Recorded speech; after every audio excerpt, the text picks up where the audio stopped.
Halo, selamat siang teman-teman. Kembali berjumpa dengan saya.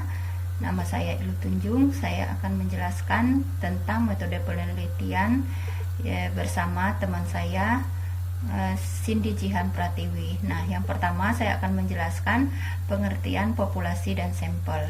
Yang kedua yaitu teknik pengambilan sampel. Nah, pengertian populasi adalah keseluruhan subjek penelitian. Apabila seseorang ingin meneliti semua elemen yang ada dalam wilayah penelitian, maka penelitiannya merupakan penelitian populasi atau studi populasi, atau biasa juga disebut dengan studi sensus. Nah, ini menurut Sabar 2007.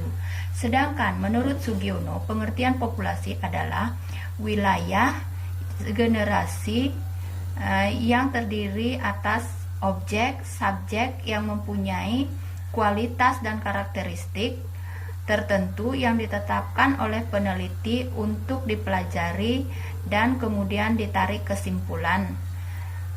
Ini menurut Sugiono 2011. Jadi populasi bukan hanya orang tapi juga objek dan benda-benda alam yang lainnya.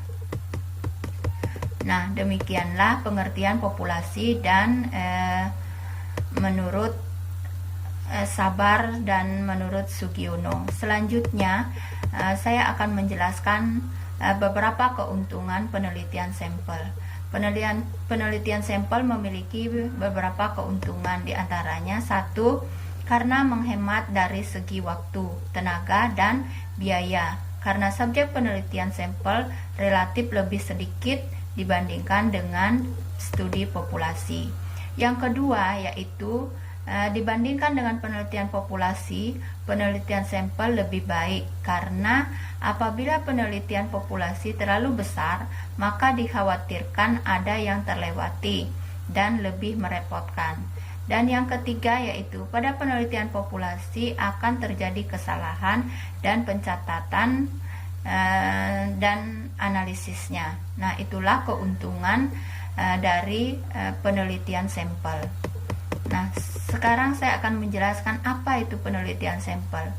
Pengertian penelitian sampel adalah sebagian dari subjek dalam populasi yang diteliti, yang sudah tentu mampu secara representatif dapat mewakili populasinya.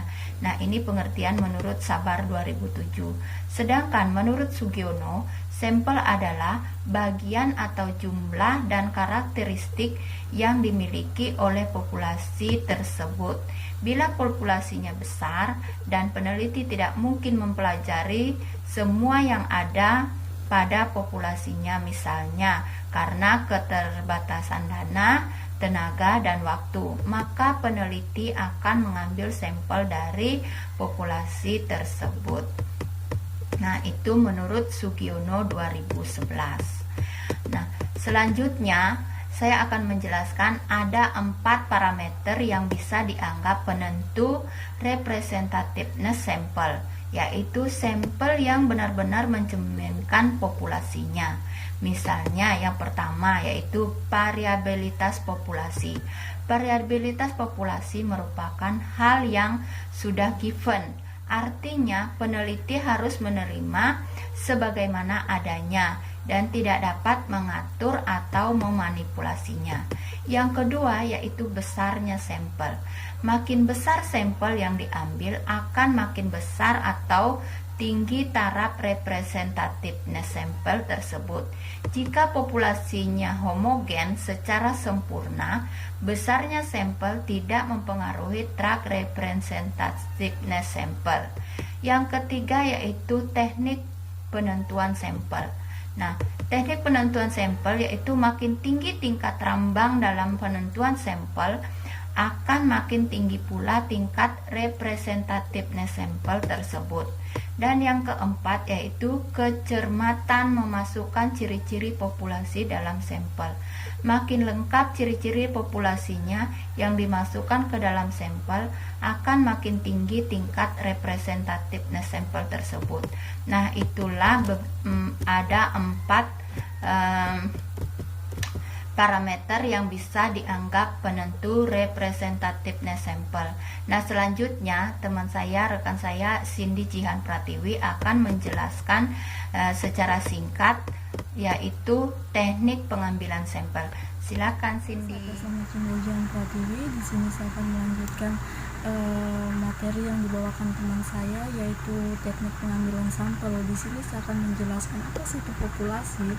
Populasi adalah keseluruhan subjek penelitian apabila seseorang ingin melakukan penelitian atau semua elemen yang ada dalam wilayah penelitian, maka penelitiannya merupakan penelitian populasi atau studi sensus.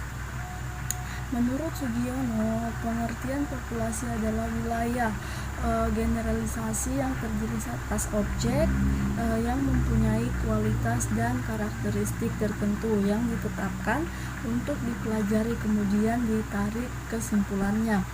Penelitian sampel populasi juga memiliki beberapa keuntungan, yaitu satu, menghemat dari segi waktu, tenaga dan biaya karena subjek penelitian sampel relatif lebih sedikit dibandingkan dengan studi populasi. Yang kedua yaitu dibandingkan dengan penelitian populasi,